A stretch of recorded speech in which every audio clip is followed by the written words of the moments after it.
Welcome back to Popcorn Corner, I'm Dan Draper, and whether you're a fan of swords and sandals action sequels that are 20 years in the making, or just a fan of Paul Mescal with his top off for 2 hours, Gladiator 2 delivers. Spoilers ahead, you've been warned.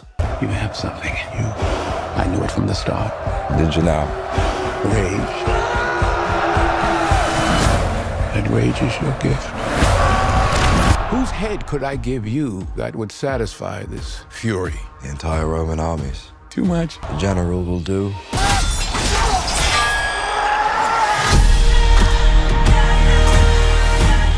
So after 20 years and an insane amount of scripts that are on the cutting room floor, I mean, honestly, Google it. The amount of changes that this film went through is ridiculous, and some of the storylines were ridiculous as well. This film focuses on Lucius, played by Paul Mescal, who's the surviving boy from the first Gladiator film, and is Maximus and Lucilla's, played by Connie Nelson's, son, who has been hiding out in Namibia, out of reach of the Roman army, who was hunting him down all those years ago.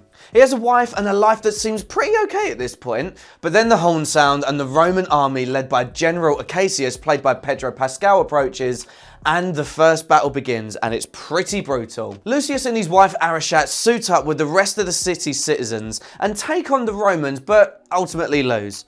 And Arichat's killed, and Lucius and the remaining survivors are taken into slavery to become gladiators. What was telling at the end of this battle, though, that planted the seed throughout the rest of the film, is how much Acacius actually wanted to do for these two new crazed emperors, played by Joseph Quinn and Fred Hettinger. He seemed like enough was enough, but we're going to come back to that.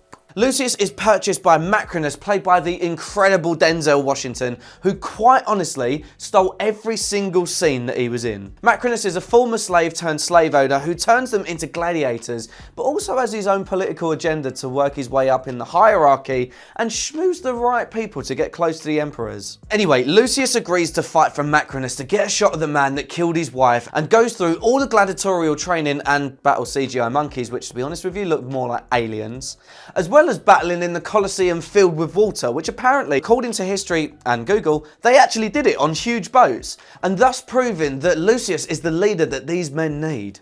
Marcus Acacius plans a coup to overthrow the crazed emperors and discusses this with his wife Lucilla, but her pesky handmaid earwigs the whole conversation and rats on him, ending up with him being thrown into the gladiatorial pit and Lucilla chained up watching him fight for his life. Acacius fights off 4 of the Roman army soldiers in the arena and then is faced with Lucius, who throughout this entire film has just been filled with rage, and it's all because of this man here, so they go all in. But Acacius, being married to Lucius's mum, tries to reason with him throughout the fight, but Lucius is just a ball of rage at this point. And it wasn't until Acacius yielded and Lucius listened to him saying that he loves his mother, but also that he loved his father Maximus as well, that it hit home that Acacius was actually just a vessel for these crazed emperors to carry out their maniacal plan. When it comes to Acacius living or dying, Lucius defies the decision by the emperors and says that he won't do it, so all the archers in the Colosseum do it for him by planting an obscene amount of arrows into Acacius. Which prompts a speech from Lucius asking, "Is this how you treat your heroes?" Because he really was highly regarded in Rome and loved by the people. Because of that, the people of Rome rebelled against the emperors and caused chaos in the streets, and also struck fear into the 2 crazed boys, which Macrinus took full advantage of and made his move, pitting the brothers against each other and ultimately killing Joseph Quinn's character.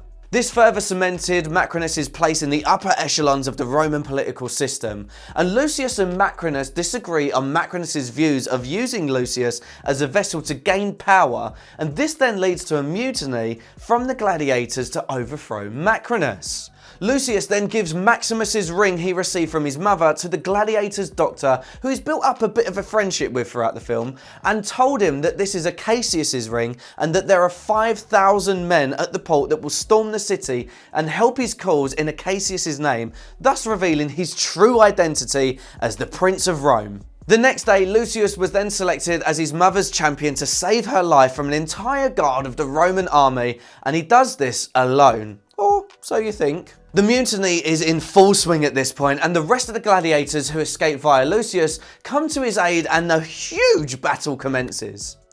Lucius makes a beeline for his mother and tries to save her, but Macrinus hears of the soldiers loyal to Acacius approaching and deals the final blow both to the remaining emperor in a brutal technical fashion and also puts an arrow through Lucius's mother's chest. Lucius then turns into a full rage monster and battles his way out of the Colosseum to chase down Macrinus, who fled on horseback, where the two meet in the countryside surrounded by their respective soldiers.